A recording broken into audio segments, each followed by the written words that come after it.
How's it going? I wanted to show you why I use 3 different types of journals for journaling. So starting out with the moleskin, I got this one actually gifted to me, and yeah, I've actually spent a few years on it. This is my second journal, and I think the first journal I got, I spent maybe 6 months on it. I've definitely sped up getting done with this one recently because I need to finish it, but also I'm back in the writing modality, especially with thinking of ideas and writing video scripts, as y'all can see. And yeah, I use it more so for a commonplace book. So what that is here's the exact definition. But yeah, I use it for a conglomerate of all my ideas, quotes, things I like, socializing with people, getting recommendations from people, writing down people's information, making connections deeper that way, as well as, I actually used to do this thing where I listen to a podcast, say at like a Barnes & Noble, and sometimes if it was interesting enough, I'd write down like key points, key quotes, like their main thesis and ideas that I resonated with or at least liked, and maybe I thought I could share or help someone in the future. And yeah, it's definitely came back to pay dividends, especially with these videos. But yeah, I would do that with podcasts, and not only podcasts, but videos. And yeah, more so learn about these ideas, maybe philosophical or psychological. So I really enjoyed doing that, and that could usually take like a page or 2. I also tried doing like write my goals down every day, but sometimes I'd be so done with completing the goals in the day that I would never come back to mark it off, and I go back like, wait, what? I didn't do that day? Wait, no, actually I did. I just got lazy to mark it off. Sometimes it can feel like homework having to sit down at your journal before you hit the hay, but I think finding different uses for it and not just goals is what worked for me as of recent. And yeah, like I said earlier, I have been doing my video scripts and writing down ideas, and since I have a lot of ideas in here, I've been going back to old ones from years ago, because obviously I've taken years on just this one. I've actually also used the back page for stickers. My girlfriend's family, or some of her siblings, actually used to work at Dutch Bros, and they'd get like stickers monthly. And yeah, every time we'd meet up every few months for her family's get-togethers, they'd give me gift stickers. So shout out y'all. But yeah, I am the type of person to never put stickers anywhere because I just like collecting them, I guess, and I don't want to like put them in a bad spot or waste the opportunity, and then I end up never using them. But putting them in the journal was a good idea to me by my girlfriend. I think she used to do a bit of bullet journaling, so I did like the journal she had. It might have been moleskin as well. They have some nice thick ones.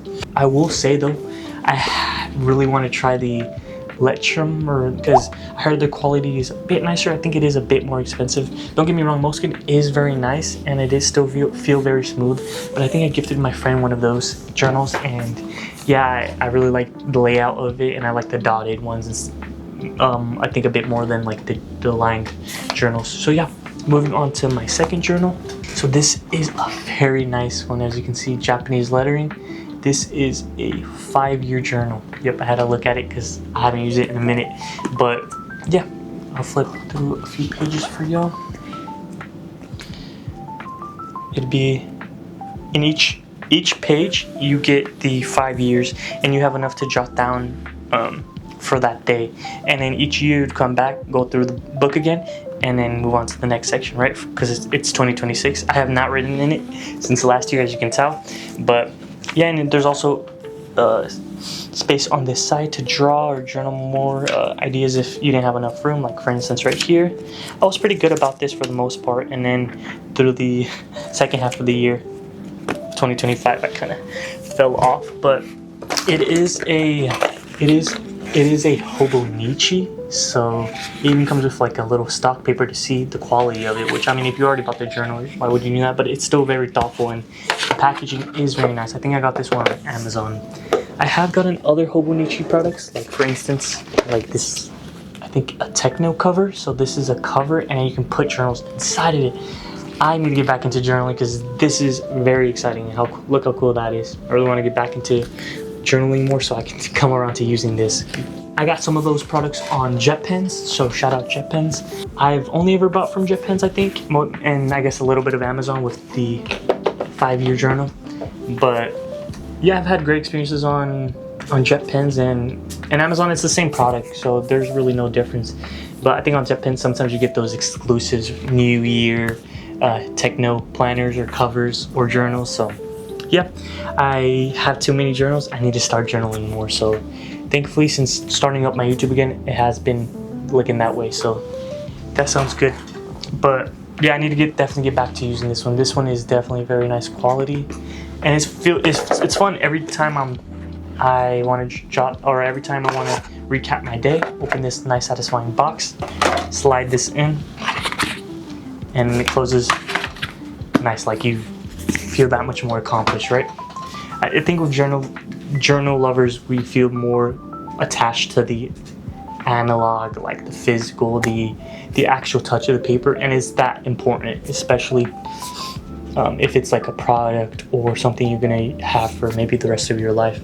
So it's important that the quality and the feel and the presentations are that much more better. Oh, onions in the back. But yeah, lastly, number 3, my pocket journal. So I've completed,